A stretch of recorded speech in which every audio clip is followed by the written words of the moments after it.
ñoo ngi waat fii tey ci enceinte école élémentaire de Melax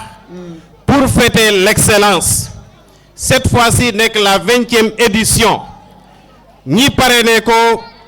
ku ñu xam ku ñu miin suñu doom suñu rak suñu jabaat di monsieur Mayoro Thiane mu ànd ak une forte délégation ñëw fii tey ci école élémentaire. waaye tàccu leen loolu. merci le parrain. aywa. donc mbokk yi comme dafay guddi. amoon nañ sax habitude tey di def cérémonie de remise de prix heure bi fekk ñi nekk ca cappaandaw ga. waaye nag bis bu ne na borom toll lay toll. dëgg la tey yaakaar naa dañu dem ba 23h wala sax ba 4h du matin ndax nag parrain moo ko jar ndax nag li parrain def ci école élémentaire bi moo ko jar ñëpp dëgg nañ seen i yitte daara Melax dëkk yi wër yëpp ñëpp ñëw nañ wi si parrain ndax liggéey bu mucc ay bi nga xam ne def na ko ci école élémentaire bu Melax. waaye tàccu leen loolu waay. donc suñu jógee ci imam comme def na ñaan. dañuy jox kàddu gi rek ki nga xam ne mooy le chef de village chef de village mu dalal ay ganam kon chef de village vous avez la parole. ñi ngi nuyu képp ku fi teew. waaye ñu dégloo waay.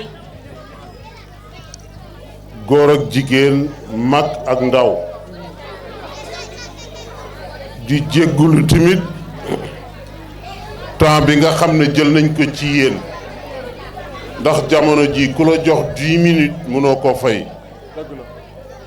di leen jottali kàddu borom dëkk bi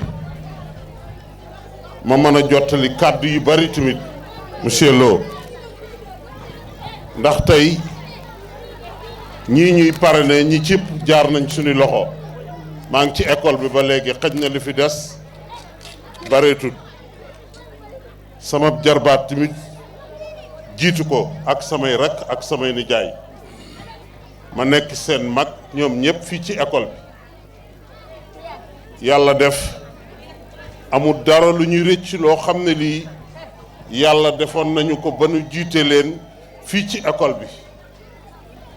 li ci des bareetut te àdduna dajale nañ ko fii démb neexoon na tey alhamdulilah kon suba dana neex chef de village nag waxam benn rek la amut lu dul fii gisut lu dul fii yaakaaru lu dul xale yi la daloon naar ba rek moo ko dal ban ko dóoree mu yuuxu ba sonn mu laajte fu gànnaar fare ñu ne ko def nañ la liñ lay def ba pare mu ne bu may yuuxuwaat ma jublu foofa ndax ñi may wallu ñëw waaye chef de village nee na Adama yow mi jiite équipe bi ak yi nga xam ne yéen ñëpp a jàpp ci affaire bi pour lui réussir nee na kontaan na ndax su jagutoon bët bu set dana ñëw fii kat xaj na ay inspecteur danañ fi ñëw waaye tànkam du jóge ci école bi su mënee toog këram ak lu ngeen di def ci école bi ñun ñi nga xam ne ñooy mag ci école bi rek lay contacter ne waxtaanal ak ñoom. kon chef de village nee na kontaan na ci seen jotaay bii ak liggéey bu rëy bii ngeen def ak lii ngeen def ci école bi beneen mbir nag mooy tey bu fekkutoon tamit ñu bokk ci équipe bi jàngalewuñ ci école bi nekkuñ ci dëkk bi nekk ci yeneen école cérémonie bu toll nii buñ ko jëlee jox ñu ko maa war a ñëw présider ko ndax sunam caat lañ ko tudde tey cette fois-ci ñuy magam jàngal nañ ko mu jaar fii ci école ñii ñëpp jàngal nañ leen fa tabaarakallah rëcciwun luñ leen jàngale duñ wax rëcciwun luñ bokk ak yéen ndax yàllaa ñu boole loolu mënuñ ci dara xorom du yokku ñam waaye bokku ci defu doo ko lekk kon Mayoro Daouda équipe bi nga ànd ak yépp ci turu borom dëkk bi ñu ngi leen di sant di leen gërëm ndax yàlla ba muy wax ci alquran laqad kaana lakum fi rasulillahi uswatun hasana mooy modèle dafa munta ñàkk lii boo gisee ñu koy def dañu bëgg xale yi topp ci seen gannaaw jéem a jaar seeni jaar-jaar ba bu ëllëgee ñu amal njëriñ dëkk bi ndax àdduna kët nit kenn du ko lekk kenn doywu ko dara njëriñ rek lañ koy dëgg la. kon njëriñ loolu yéen a ngi ci ba di ko taxawal ak ñi lay jàppale ñëpp kontaan nañ ci turu directeur kontaan nañ ci turu chef de village kontaan nañ ci turu Mouhamadul Amin kontaan nañ ci turu xale yëpp liñ bëggoon a wax ëpp na lii waaye situation bi mayewu ko. dëgg la waaye dama lay wax ci turu Mbaye Penda. nee na yéen génération yi nga xam ne jaar ngeen fii te gëm seen bopp ba agsi fii nee na kenn mënu leen a fay ndax may ngeen ko jàmm ndax kat xale bu nekkee ci dëkk bu jàngul rek def leneen métier yi bëri na waaye nee na métier mi ngeen opté woon ñu dugal leen école ngeen takk seen ndigg taxaw di jàng ba agsi fii nee na bég na ci yéen yéen ñëpp kenn mënu leen a fay chef de village nee na mënul leen a fay. waaye tàccu leen loolu waay. kenn nag def ngeen lu rëy ku def lu rëy rek nee na su ko mënoon mooy jiite mbir mi ba ngoon waaye yarama mayu ko sëñ Mor sëñ Lo kontaan nañ nag li kulli darsin unwaanun leçon bu nekk day li ñuy wax en anglais topic sentence day am titre wax dëgg yàlla am taxaw nañ kontaan nañ ci jataay bi fii ci turu borom dëkk bi ak turu Mouhamadul Amin ak jigéen ñi nga xam ne ñi ngi sañse ñëw fii bokk ak ñun lii du dara lii rek mooy àdduna jàppante fonkante toppante bu ëllëgee mu jur dala yàlla na jur lu ëpp li ñu yaakaar ba tudde ko ma yoro waaye amin waay asalaamaaleykum wa rahmatullah tàccu leen loolu. yaakaar naa bii mooy 20e édition cérémonie de remise de prix pour l'école élémentaire de Melax yaakaar naa yi fi jaar yépp ñu dafa spécial mais bii yaakaar naa mooy daj dëpp gi. pourquoi je le dis lan moo tax ma koy wax dañu allier deux maanaam ñaari mbir mooy cérémonie de remise de prix ak inauguration de ce joyau là que vous voyez ici qui nous a été offert par le parrain de cette journée là. waaye tàccu leen loolu waay. soo ngeen gisee bâtiment bii bu rafet bu taaru bii nga xam ne waxuma commune Thiamène waxuma département Linguère mais dans la région de Louga mun naa wax ne amu fi. inspecteur ñëw na fi bërki démb wax na ko salle des profs de daanañ ko dégg waaye salle des enseignants l'histoire retiendra que c'est une première dans l'école élémentaire de Melax et ça nous a été offert par le parrain monsieur Mayoro Thiam. waaye tàccu leen loolu waay. Ça sera inscrit dans l'agenda historique de l'histoire de l'école élémentaire de Melax loolu kenn du ko fàtte. donc suñu jugee ci chef de village dañuy jox kàddu gi rek ki nga xam ne mooy le directeur de l'école monsieur Adama Thiam. di rafetlu bu baax nag bi jotaay nga xam ne école Melax baaxoo na ko di ko def bu jàngee ba école tëj ñu xool élèves yi gën a ràññee ko ñu neexal leen waaye nag dama bëggoon ngeen may ma tuuti ma am. waaye dégloo leen. lu ma jàllale ci français léegi su ma paree dinaa ko def tënk rek bu ko defee ku nekk téye ci. Monsieur le chef de village, monsieur le sous-préfet de l'arrondissement de Sagata Djolof, monsieur le représentant de la commune de Thiamène Pass, monsieur l'inspecteur de l'éducation et la formation de Linguère, monsieur le parrain de la cérémonie et sa délégation, distingués récipiendaires, honorables invités. C'est avec honneur et fierté que nous vous accueillons dans notre enceinte scolaire pour célébrer la cérémonie de distribution de prix communément appelée Journée de l'excellence. Elle vise entre autres à récompenser les meilleurs élèves de chaque classe du CI au CM2. Cette grande fête, session 2022, 20e édition, est parrainée par M. l'ingénieur en télécommunication, M. Mayor Chan, qui a fait ses humanités dans cette même école.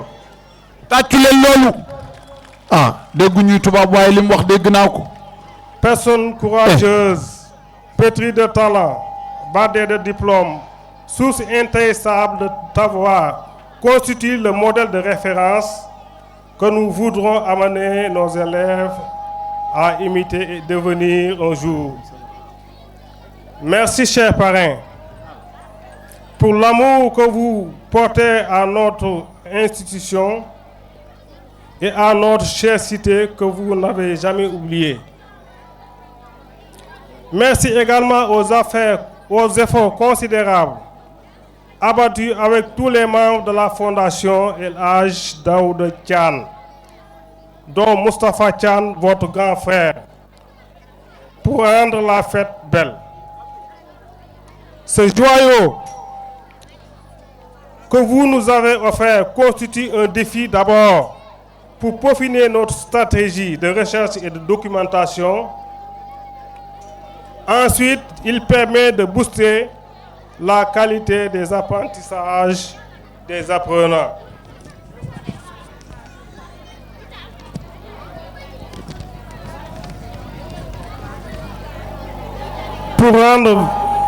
Pour tendre vers de meilleurs résultats scolaires. Que Dieu le Tout-Puissant vous couvre de bénédictions, de sagesse et de miséricorde. Amen. Chers distingués lauréats, vous venez de recevoir aujourd'hui des prix qui symbolisent un effort permanent, la persévérance, le sentiment et le goût de l'émulation que vous avez su explorer. Nous vous félicitons de cette magnifique distinction et vous exhorte à encore travailler afin de rester dans l'élite de l'excellence pour aspirer à être un jour comme l'ingénieur en télécommunication, M. Mayor Chan.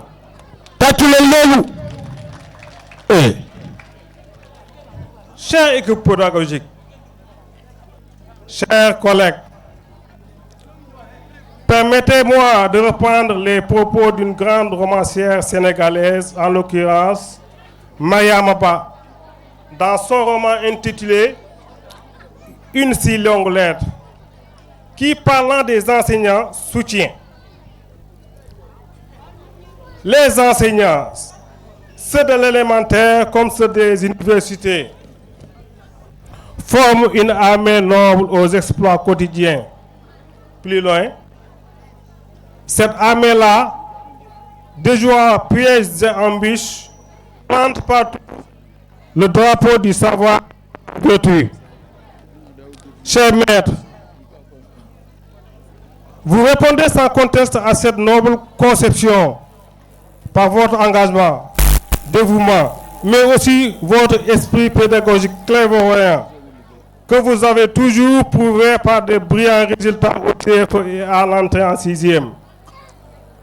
Au four et au moulin, vous ignorez les jours fériés, les débrayages et les grèves, toujours dans le champ de bataille pour former des têtes bien faites et bien éduquées. Merci pour tout.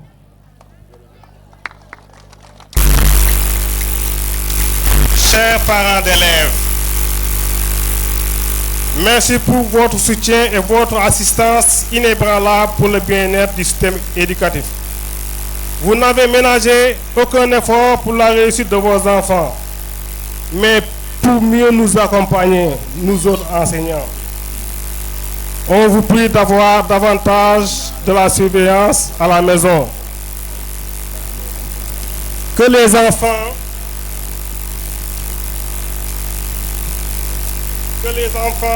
diminuent leur temps de jeu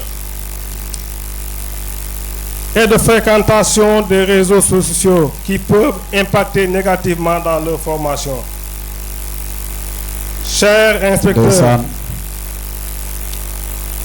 Vous nous avez formés et encadrés pour réussir notre mission pédagogique. Nous vous en remercions beaucoup. L'école de Melach vient d'être érigée pour la première fois en centre d'examen au CFE et en entrée 6e, ce qui constitue une source de soulagement et d'atténuation de stress des parents et des élèves qui faisaient des kilomètres pour passer cet examen. La communauté éducative, les directeurs des écoles environnantes, Darou Salam Melach, Ndama, Gang, vous remercie et tire le chapeau aux facilitateurs qui ont porté le plaidoyer auprès des autorités compétentes. Je veux parler du codec représenté ici par M. Ali Ndiaye. Je ne saurais terminer ce discours sans rendre un vibrant hommage aux parrains Mayoro Thian et à M. Moustapha Thian, grand mécène de l'éducation. À la Fondation Elhadji Daouda Thian, qui a entièrement financé cette belle cérémonie. Je remercie également les populations, l'équipe pédagogique, le comité de gestion de l'école et son président, Pathé Sall, infatigable travailleur. Pathé Sall. La diaspora, les anciens directeurs qui nous ont balisé le terrain. Donc, mon collègue vient de citer tout à l'heure Sidi Tall. Donc, il fait partie des pionniers de cet événement. On est à la 20e édition. Donc, ça a duré. Donc, à l'époque, avec ces adjoints, vraiment, ils ont initié cela. Donc, M. Tall, nous vous félicitons. Je pense qu'on est sur vos traces, on est en train de les suivre. Et vous allez aussi continuer à nous assister comme notre équipe pédagogique. Mention spéciale aux organisateurs et organisatrices. Vraiment, aujourd'hui, vous nous avez servi de très bons plats. De très bons plats, je dis. Je pense que les Sambènes et les Silènes ne vont pas me prendre mes avis, quoi. Mesdames, mademoiselles, messieurs, bonsoir, que la fête soit belle. tàccu leen loolu tàccu leen. li ma wax lépp nag du ma ko mën a toppatoo waat maanaam benn par benn ci wolof waaye dinaa ko tënk rek te doy ko. ñu ngi nuyu ñu fi teew ñëpp di nuyu chef de village di nuyu imam suñu nijaay Baba Thian di nuyu équipe pédagogique di nuyu parents d'élèves le parrain Mayoro ñu ngi lay nuyu bu baax yow sa délégation ak ñi nga àndal ñëpp vraiment kontaan nañ lii kum doy daal doolu doy kontaan nañ fa kontaan di yem fa muy àgg vraiment suñ kontaan te àgg dafa di lancer benn message rek ci li ñu xam di suñu njiit inspecteur daaw bi ñu fi ñëwee am na lu leen waxoon ci wàllu matériel ak ci wàllu jooytu leen tamit maanaam pour ñu defal ñu fi Melax centre d'examen yaakaar naa yooyu yëpp am nañu ci am donc ñu ngi leen di remercier bu baax vraiment askan wi kontaan nañ trop élèves yi nag dama leen di wax ne leen am ngeen royuwaay bu ci kanamee tuuti monsieur Thian dana leen ñëwal ci CV wu Mayoro Thian ki nga xam ji mooy parrain cérémonie bi Mayoro Thian ay jaar-jaaram fi mu jàngee fi mu jaar ñu leen di ñaan nag yéen élèves yi yéen récipiendaires yi da ngeen suivre jéem a topp trace yi Mayoro Thian de jéem a xaw a mel ni moom sax même bu ngeen melul ni moom ngeen jéem a xaw a jaar sax fa mu jaar loolu nag jàng kay maye jàng kay maye de kon loolu na ngeen ci def seen xel suñu nijaay Ousseynou Sall yàlla na ko yàlla yëm daan wax naan ab lañ ci ngeen lañ ci boobu nag bu ngeen sàgganee seen moom mi ci ginnaaw dana ko nangu ci yéen loolu day bëgg a wax tekki foofu ak ne maanaam li ngeen liggéey ba am lii na ngeen continuer di ko liggéey sinon bu ngeen yoxee rek yoxee am ñu nekk seen ginnaaw doon ñëw jël seen place kon loolu na ngeen ko moytu wàllu parents d'élèves yi dama ci donc waxoon naa ko ci français vraiment ñu ñuy dimbali di ñuy jàppale baax ci école bi waaye wàll wi ci des ci kër ga bu élèves yi ñibbee nan leen di gën di ñaax gën leen di surveiller ku ne xam ne léegi avec nouvelle technologie yi élève bu daanaka xale boo gis am na portable te loolu dafa dem ba mu yàgg maanaam loolu day am maanaam njeexantal yoo xam ji mën naa yàq njàngu élèves yi kon loolu na ngeen ci ñaax seen doom yi ñu moytu ko ndax loolu da mën na leen yàqal njàng xanaa di sant bu baax di gërëm ñi fi daje ñi fi teew ñëpp ñu ngi leen di gërëm donc wax jaa ngi bëgg a gudd te am na ay orateurs yu ñu dese donc dañuy yemale foofu suñu kàddu rek di sant ñëpp di gërëm ñëpp vraiment kontaan nañ toog nag kontaan nañ toog. di leen jéggulu ci jotaay bi parce que ku ne xam na ne temps yombut bi ci gën a am solo mooy ñu fexee déglu parce que bés bi dafa am solo bés bi am na solo bésu référence la du bésu fo du bésu ree dafa am leçon yu ñu ci war a tirer surtout les élèves nit cambax rek yorutum dëkk yorutum réew ñu ngi nuyu ñëpp nag wax dëgg yàlla am kontaan naan ci bis bi parrain bi wax dëgg yàlla am doomu gaynde jëlul ñaanal gudd fan jëlul ñaanal lu may jarul ñaanal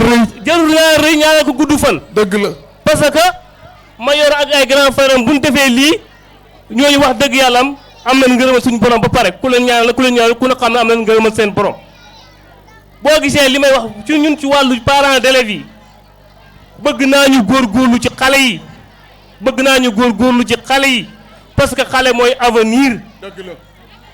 parents yi ñooy suñu partant ci équipe bi caméra bi parents yi ñooy suñu partant ci équipe bi élèves yi ñooy banc bi kon il faut ñu préparer banc bi pour en cas ëllëg ñoom ay remplaçant nan préparer xale yi boo liggéey ñu mën a ay remplaçant parce que lii yombul sànq Adama Thiam def na ma demal jëli saret pour ñu jëli ay 16 boobu sax yàlla xam na sama xol xaw naa tëb mais bi ma xoolee lii sax dama am gàcce ci sama xol bi li mu tëbee parce que ku def lii ñoo la yow dama indi sa saret ñu jëli ay 16 yow boo amee looy rosu rek bay boo nga xam ne jërutu nga wax nee a melax loolu dëgg la seet waaye tàccu leen loolu waaye dëkk bi du xool maa ngi jaareen fi ba jàll ñun jeunes yi ñoo koy defar te ay xàccu ay saaga du ko defar lii Moustapha Thiane def ku ko mënul tamit ku ko amul sa poos waaye am nga ko sa doole bërki démb dañoo pare bi ñu paree Abdou Thiane di ma pardon sant naa la gërëm naa parce que man commencé ba léegi yaay arrosé lii man ak Abdou Thiane bu ma sant mu ne ma non domp sax ci sot la bokk ay waay ngir yàlla yéen xale yi dëkk bi nan takk suñu ndigg fas yéene xam ne melag yi buñ ko defaru du defaru dëgg la wallaahi buñ ko defaru du defaru bërki démb fii ba ni suy lii bi ma yoro caan mii damaa romb fii ma ne ko ma yoro maçon yi da amul lu ndékkee yàlla xam na ko mi ngi nii toog mu def nii ci poosam na ma am jënd lu ndékkee waaye tàccu leen loolu waaye xoolal nit day am référence da nga xool kiy def lu baax nga di ko roy kiy def lu bon nga ne ko fa yekk nu ñu ko bu forox dem seet kiy def lu baax parce que def lu baax moo am pay lu bon jarul roy nit booy roy da ngay roy ci ñii lii lu am solo la parce que bëgg dem inspecteur dafay ñëw bi mu fi ñëwee nañu lii boo doon wër département Linguère bi salle bu mel nii amu fi loolu ndamal waa Melax la Moustapha Thiane yaa sagal waa Melax ma yoro sant na leen gërëm nañ leen wallahi kàddu yi bëgg naa mu ëpp lii waaye nag li may bëgg mooy ñu gën a góorgóorlu fas yi naa liggéey xam na dëkk bi ñun ñoo koy defar école bi fi nekk lépp parce que waa Melax participer nañ fi nan gën a góorgóorlu parents yi nan gën a góorgóorlu boo ko naan parents yi nan gën a góorgóorlu mooy élève bu nekk dal CI ba terminal door a génn sa kër bàyyi loolu kay du ko gañe la buñ ko defee kay dootu dal lépp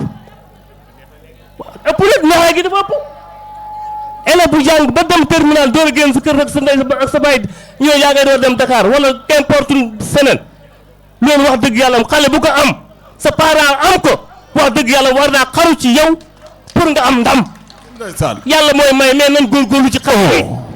wallahi enseignants yi ñu ngi liggéey wóor na yàlla ñu ngi liggéey man responsabilité ci parents yi laa ko def parce que élève buy doxee ba 23h ba 0h nga tëdd boo xëyee boo introsé ab leçon boo ko mokkulut waroo xas kenn dëgg la waroo bal ngaa sikki enseignant bi parent de ba sikki enseignant day def ci élève bi li war dafa sa devoir doo laaj sa wareef maa ngi jéggul bu baax la wax bëgg naa kàddu mais xëy na loolu yàlla loolu am na solo waaye dama bëggoon ñu bàyyi xel kàddoom parce que li ci nekk ci ay leçon dafa bari trop te kenn ku ci ne xam ne ne dëkk bi dëkk bu mag la wax naa fii ñu daje li ko mag wala li ko gën a rëy ci Jolof ci ay dëkk bariwut waaye li koy defar ay doomu dëkk bi dong ñoom ñoo koy defar am naa yaakaar ñenn ñi ñu ngi ci waaye ñeneen ñi nañ ci dugal seen loxo waaye yoon wi kalaame leen ko Macky Sall yoonu melax wi na ko ñëpp yuuxu ba président Macky Sall dégg ko ñu tali ko. merci Ali wax nga dëgg de yoon wi de priorité la moom yaakaar naa dugg na ci nopp Massamba ak Sidi Tall waaw ñi ngi nuyu suñu frère monsieur Massamba Thiane qui a fait son entrée tout à l'heure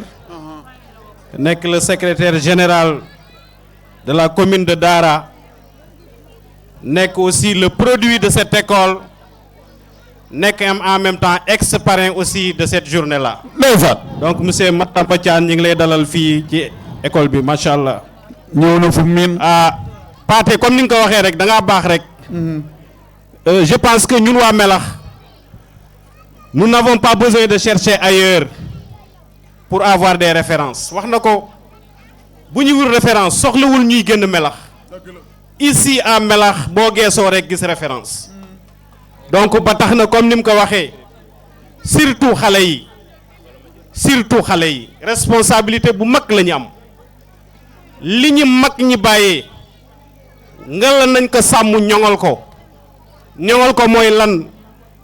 yar ak teggin mais ñoŋal ko mooy lan aussi mooy nangoo gëstu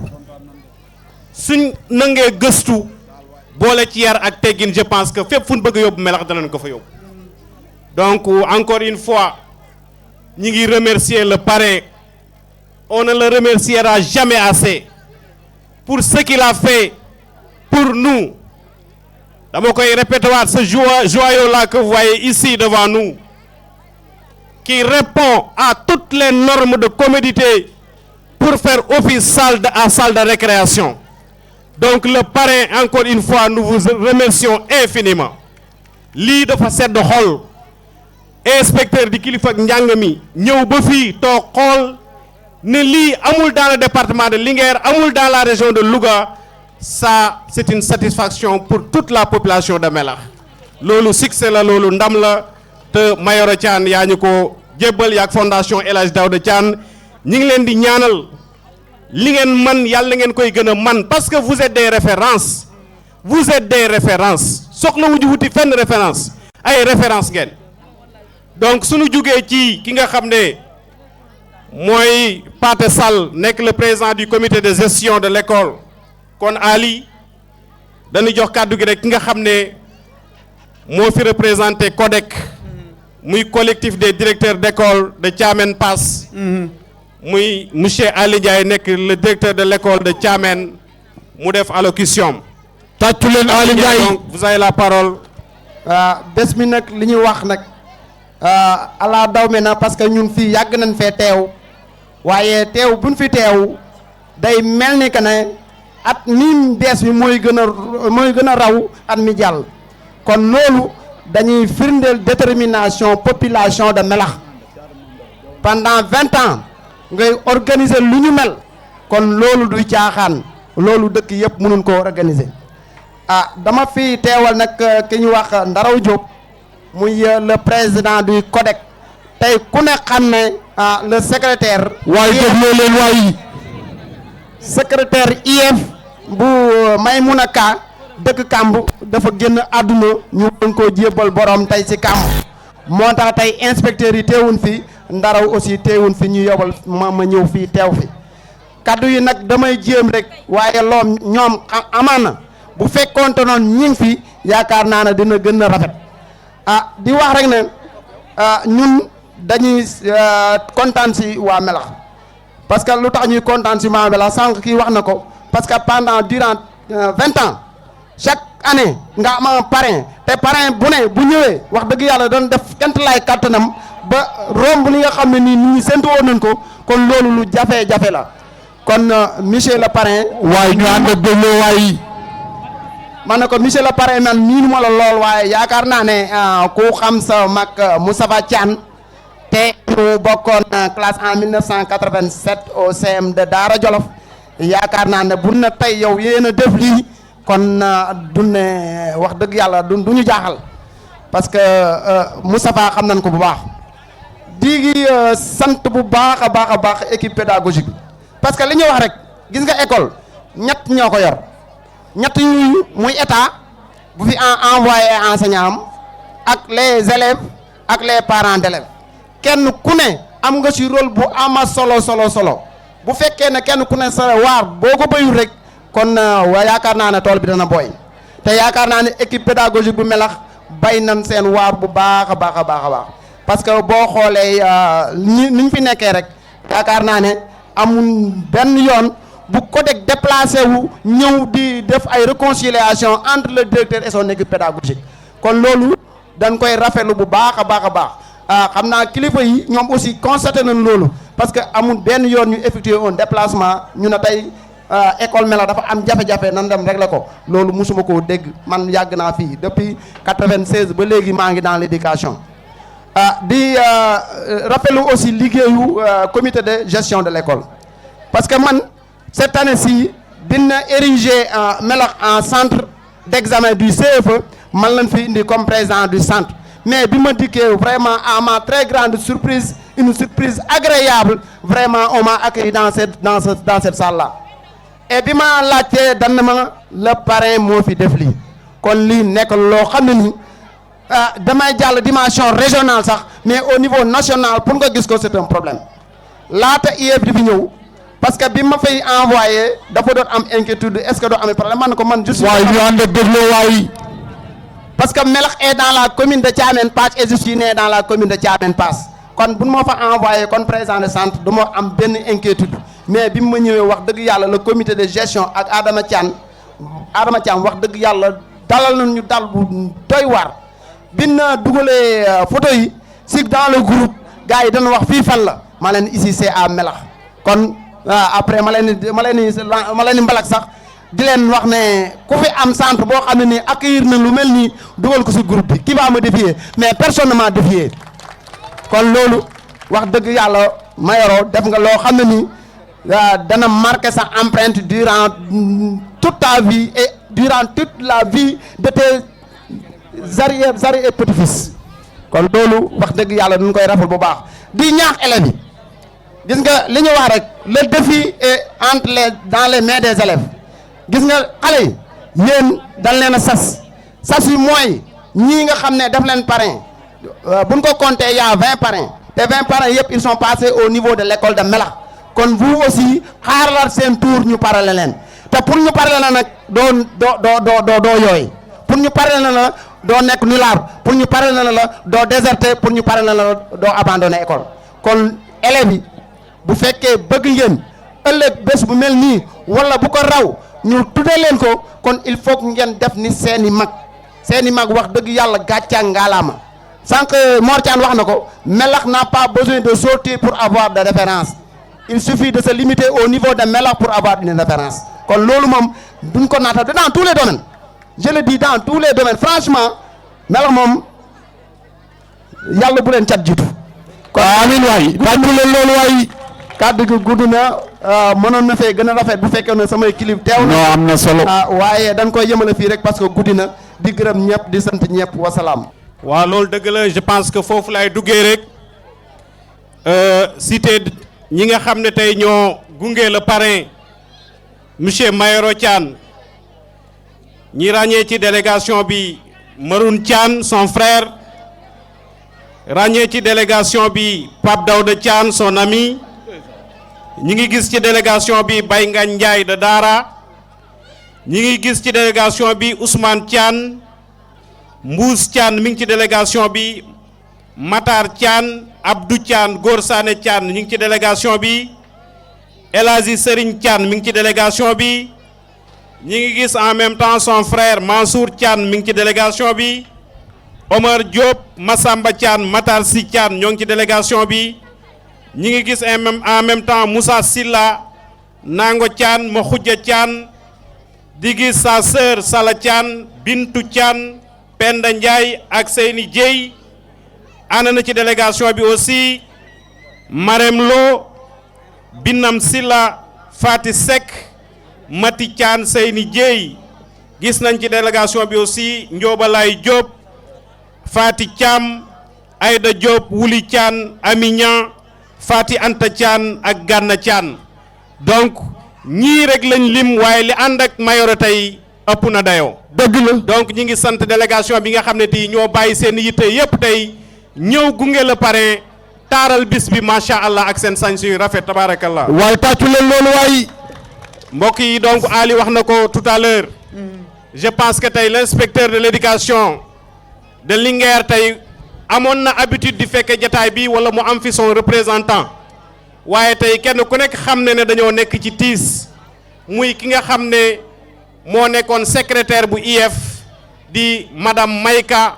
moo génn àdduna tey ñi war ko jébbal boromam ca Roto je pense que si l'inspecteur aujourd'hui est empêché c'est à cause de ça kon ñi ngi koy nangul empêchement parce que jaam ak pexeem yàlla ak dogalam suñu jugee ci inspecteur waroon nañ jox kàddu gi aussi ki nga xam ne mooy monsieur le maire je pense que aussi moom amoon na habitude aussi di fekkee jataay cérémonie de remise de prix de Melax wala mu yebal fi délégation jombul sax mi ngi ci yoon di ñëw wala dina yebal délégation mën naa am dina ñëw ci kanam waaye donc suñ jugee ci ki nga xam ne moo def allocution am léegi muy le président du CODEC wala son représentant monsieur Ali Ndiaye. waaye ñu déglu loolu waaye. dañuy jox kàddu gi rek ki nga xam ne tey moo waral jataay bi ki nga xam ne tey moo taaral jataay bi. waaye déglu leen loolu. ki nga xam ne tey cérémonie de remise de prix bu eggee dayoo bii tey moom la ki nga xam ne tey moo sagal Melax moo sagal équipe pédagogique bu Melax mais moo sagal aussi école élémentaire bu Melax mi ngi juddu le 4 janvier 1994 à Melax nekk fils cadet de sa mère et de son père donc Mayoro mooy caatu yaayam mais également mooy caatu papam en 1998 ci lañ ko indi école élémentaire de Melax pour mu war a def la classe de CI mais à ce moment-là Mayoro Thian n'avait que 4 ans ñi confié ko ku ñuy wax un certain monsieur Ba mu téye ko en classe de CI ba compo jotee ñi compo Yoro génn première de la classe xam nga kon ca doon sa CP la war a dem. waaye tàccu leen loolu waay. waaye maître am ne ko considéré wu ma la woon comme élève dan ma la dénkoon rek léegi da ngay reprendre la classe de CI. Mayoro Thian tàccu ko tuyaaba la bañ koo tàccu saytaane la. loolu Banna Ndiaye ko wax. merci yaay Banna. boole ci jël kay lu mag jox ma ne ma ci Mayoro man Banna. merci beaucoup. donc en 1999.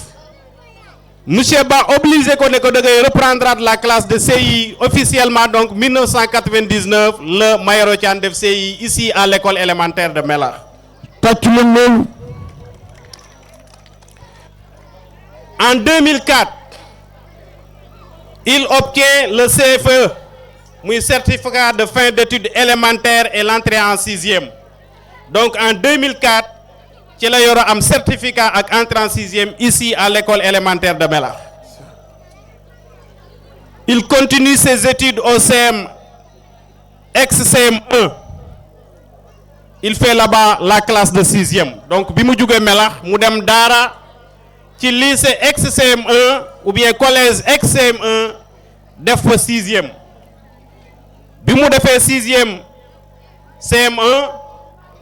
daf fa jugee transféré dem collège Ali Mbaw ci collège Ali Mbaw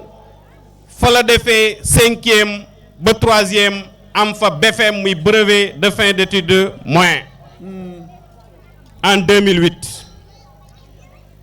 bi mu jógee ci CM Ali Mbaw loolu for na.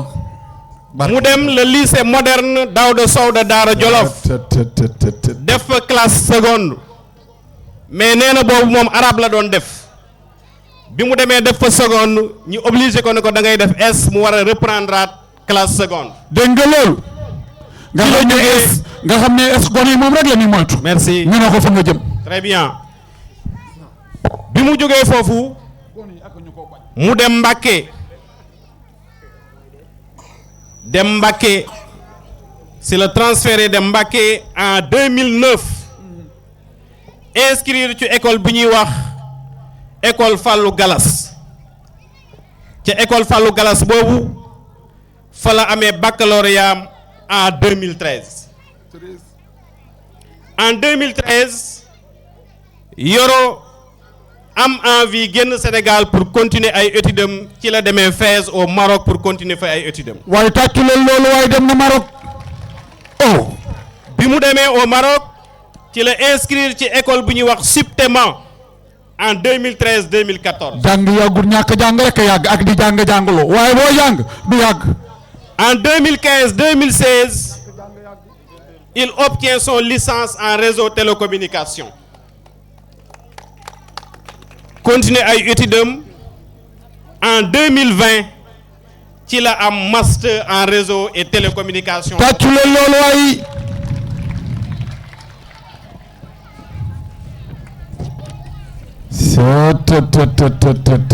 histoire retiendra.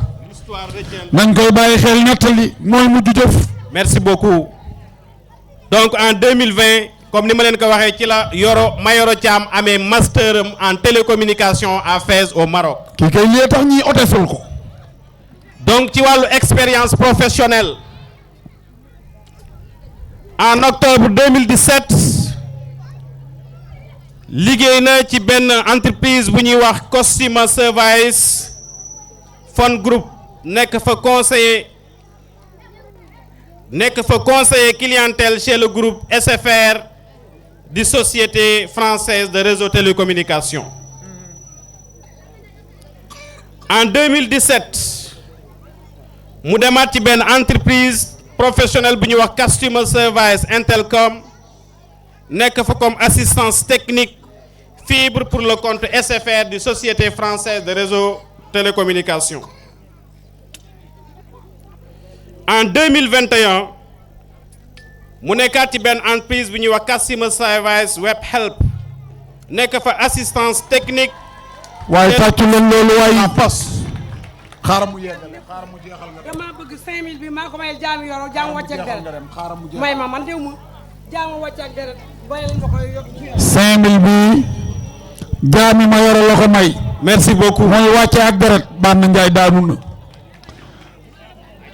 Maintenant de 2019 à nos jours Mayoro Thiam travaille en tant que IT ingénieur en télécommunication support de niveau 1 nekk développeur web et master donc loolu mooy cursus bu Mayoro Thiam. Je pense que mooy li ma leen wax tout à l'heure rek ku gis jaar-jaar yi Mayoro ku judd 1994 ba 2022 ñaata at la donc jaar-jaar yi yëpp Mayoro Thiam am ko tey ba nekk kilifa nekk ingénieur en télécommunication. tàccu leen loolu dafay wane ne pas-pas rek moo am solo gëm-gëm rek moo am solo donc loolu source de motivation la pour xale yi nga xam ne tey ñoo am chance nekk di jàng ñi leen di conseiller ngeen suivre les pas de Mayoro Thiam parce que nag xale fiñ koy xaar mooy jàng xaarun xale ci violence xaarun xale ci woote ay star dama koy wax toujours sama élèves yi ma ne leen star mooy mujj xam nga kan mooy star bi nga demee ba jàng ba dajale say diplôme maintenant bay liggéey di servir sa dëkk di dimbale say ndey ay say waajur. waaye tàccu leen loolu loolu mooy star. mais wàcce ay tubéy loolu ay check down du star star mooy ki gëm boppam jàng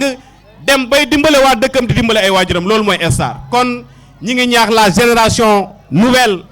ngeen suivre les pas de Mayoro Thiam jàng nag métti na mais yàggul te yaakaar naa ci jamono ji ñu nekk Ali ñàkk jàng yàgg. waaw kay ñàkk jàng moo yàgg ak jàng la waaye jàng rek. yàggut. merci beaucoup donc cursus bu riche boobu wala CV bu riche boobu di bu Mayoro Thiam ci la ñuy jógee rek donc jox ko kàddu gi moom ti mu def allocution. Dona waaliye wuli ñooy ngay wuli joo ko yoo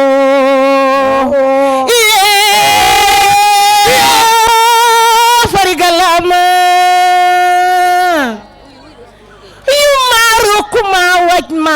bab ma rukuma waj ma sappa ma ndokuma mbajataamo ñi wala gayna ko daan jël Samba Lingeer Alaaji Daawuda Caanay sa baay ay waay Mansour Caan nga bokkal baay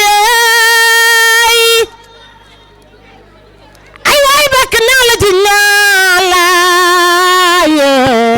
Mamour Njoxu mooy sa maam waaye soxnaay sa maam ana nga njaay Siri Bintu Caan fama di la bàkk di la jiin njaay jaata njaay reena la ba doola yaay noobal nga ma yore Caan noobal ngaay noobal ci ndey ak baay tan ban na njaay bañ ngañ nga bokkal baay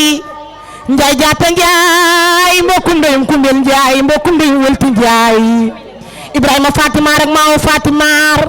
alburi biram penda njéemay sa maam alburi biram penda mbooye ma ca doosoy sa maam ay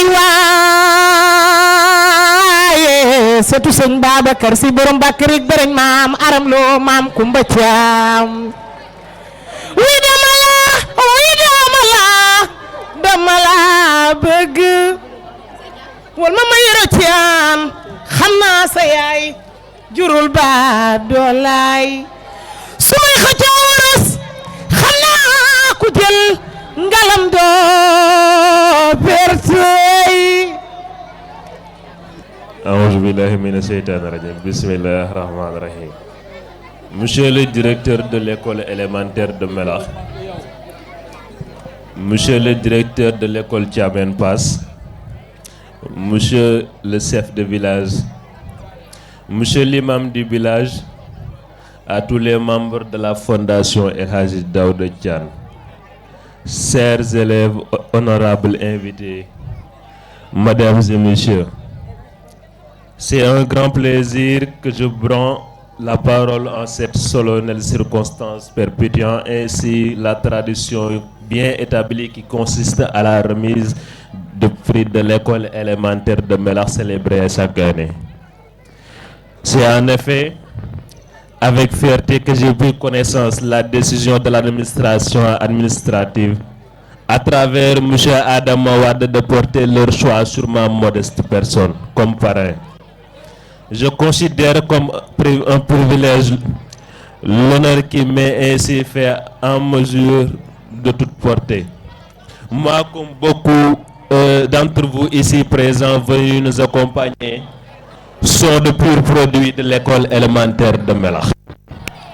L'école élémentaire de ce village mérite plus de considération de la part de tous. C'est le socle sur lequel est bâti le fondement de notre savoir intellectuel. Nous encourageons et félicitons les lauréats pour leur brillante distinction au cours de cette année scolaire.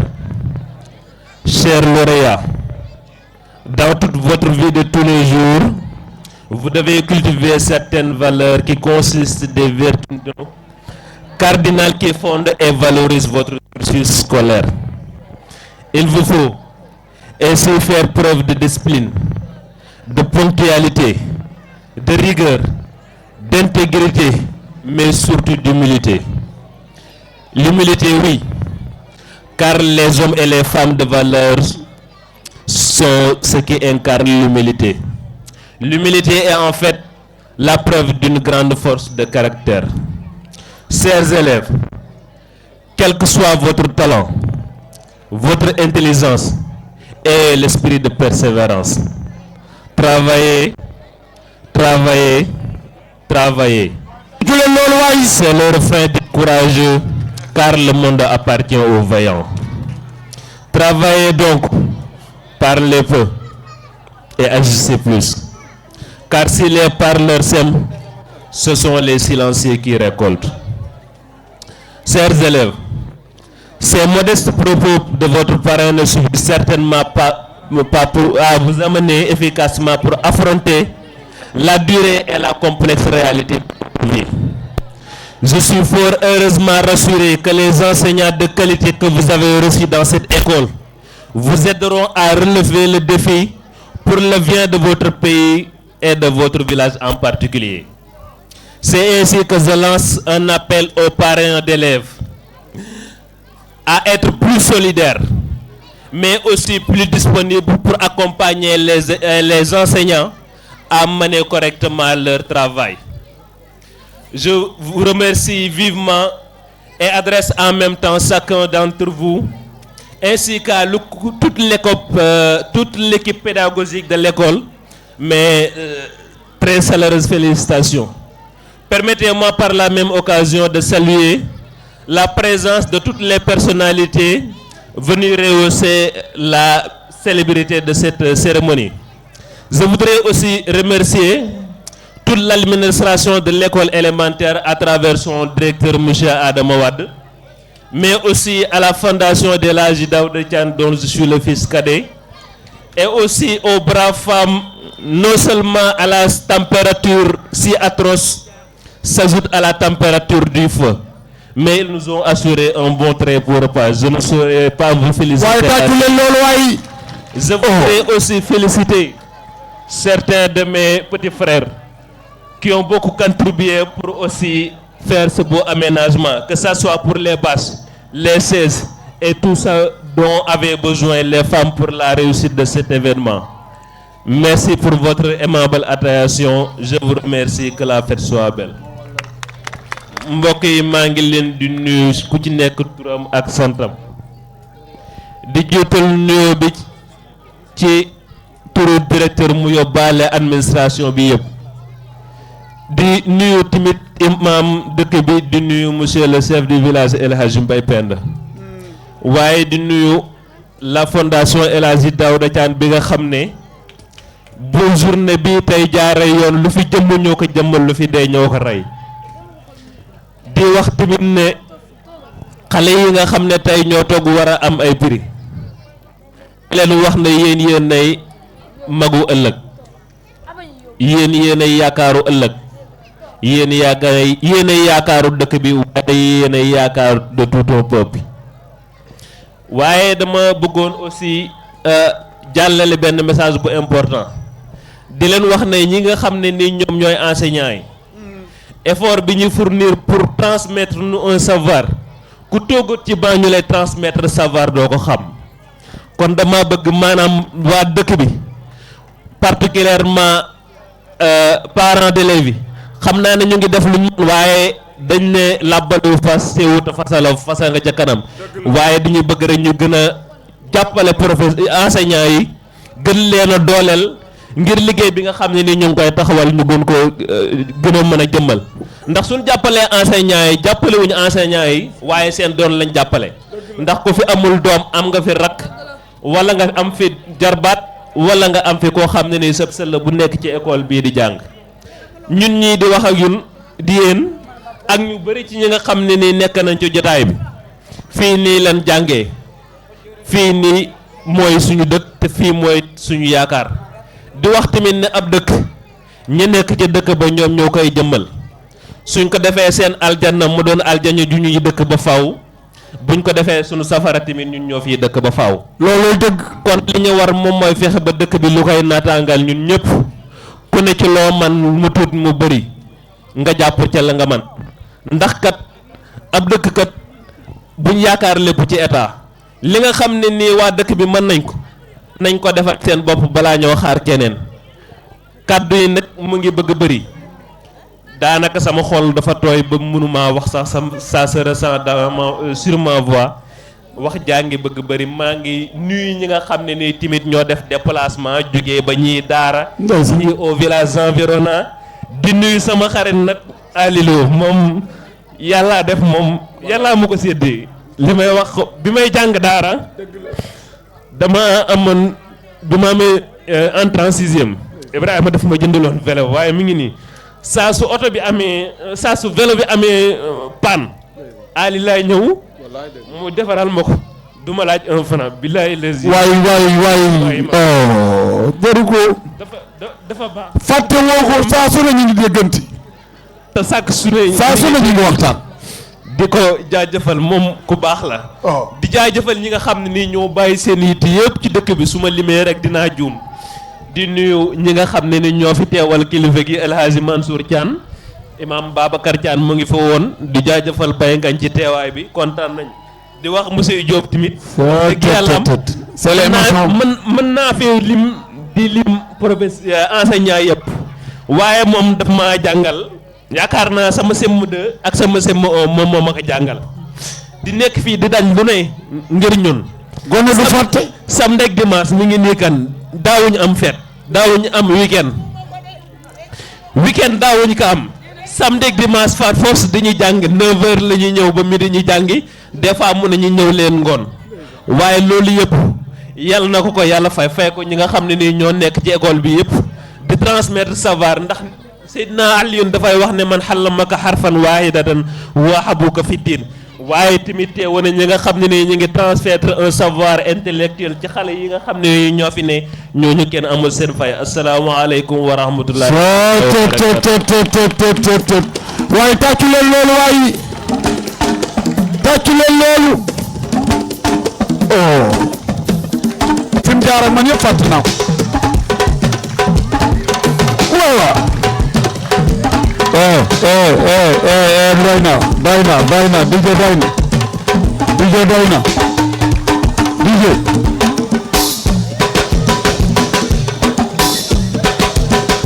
doy na